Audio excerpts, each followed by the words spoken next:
దడప mobile ఫోన్లు పేలుతూనే ఉన్నాయి.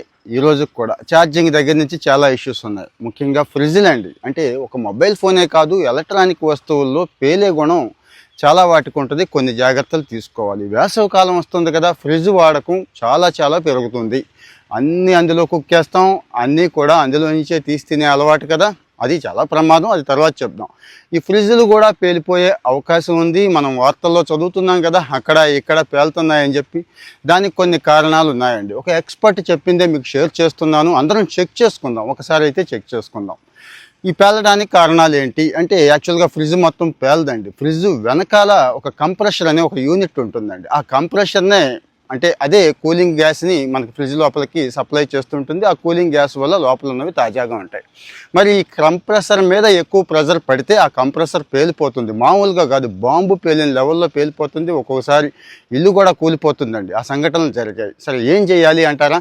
జాగ్రత్తగా వినండి. మరీ వేడెక్కుతున్నట్టయితే, ఫ్రిడ్జ్ బ్యాక్ పార్ట్ మరీ వేడెక్కుతున్నట్టయితే అబ్జర్వ్ చేయండి. ఒకసారి మెకానిక్ని పిలవండి. అది కూడా ఆథరైజ్డ్ సర్వీస్ ఎవడైతే ఉన్నాడో వాడినే పిలిచి ఒకసారి చెక్ చేయించండి. అలాగే ఫ్రిడ్జ్ చాలా కాలం పాటు క్లోజ్ చేసే ఉంటుంది కదా, మనం ఏం చేస్తాం, టక్కుమని వెళ్ళి ఓపెన్ చేసేస్తాం కదా. అది కూడా లోడ్ పడే అవకాశం కంప్రెసర్ మీద ఉందంటున్నారు. సో పవర్ ఒక్కసారి ఆఫ్ చేసేసి కాసేపు ఆగిన తర్వాత అప్పుడు ఓపెన్ చేసి చూడండి. కాస్తో కోస్తో సేఫ్ అంటున్నారండి. ఇవి మాత్రమే సరిపోతుందా అంటే చాలదండి. ఫ్రిడ్జ్లో కొన్నిసార్లు మంచు గడ్డగట్టుకుపోయి ఉంటుందండి, బాగా పేరుకుపోతూ ఉంటుంది. అప్పుడు ఏం చేస్తాం, జనరల్గా ఆఫ్ చేస్తూ ఉండాలి. అంతే తప్పించి దాన్ని అలాగా వదిలేసి కంటిన్యూ చేస్తే మాత్రం ప్రమాదమే. అందరం చేసే పెద్ద పొరపాటు ఏంటంటే స్పేర్ పార్ట్స్ అండి. అంటే ఖర్చు తగ్గించుకోవాలనే కక్కుర్తులో ఎవరిని పడితే వాడిని పిలిపించి నాసి రకం స్పేర్ పార్ట్స్ వేయించేస్తూ ఉంటాం. వాడు ఏదో ఒకటి తగిలించేసి పోతూ ఉంటాడు. ఆ స్పేర్ పార్ట్స్ అనేవి కంప్రెషర్ పేలిపోవడానికి కూడా కారణం అవుతుంది. ఇక ఫైనల్గా వోల్టేజ్ అండి. మనకి అందరికీ ఉన్న సాధారణమైన సమస్య లో వోల్టేజ్. దాన్ని పెద్దగా పట్టించుకోం.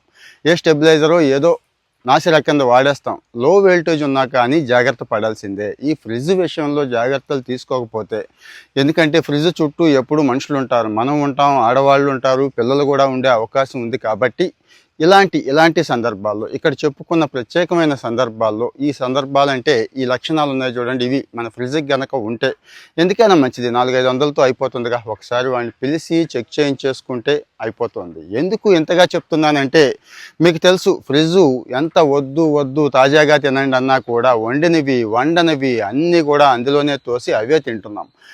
అది కూడా మన ఆరోగ్యం పాడైపోవడానికి చాలా కారణం అవుతుంది. ఈ విషయాలు ఇంకొక వీడియోలో చెప్పుకుందాం. ప్రస్తుతానికైతే షేర్ చేయండి. Thank you.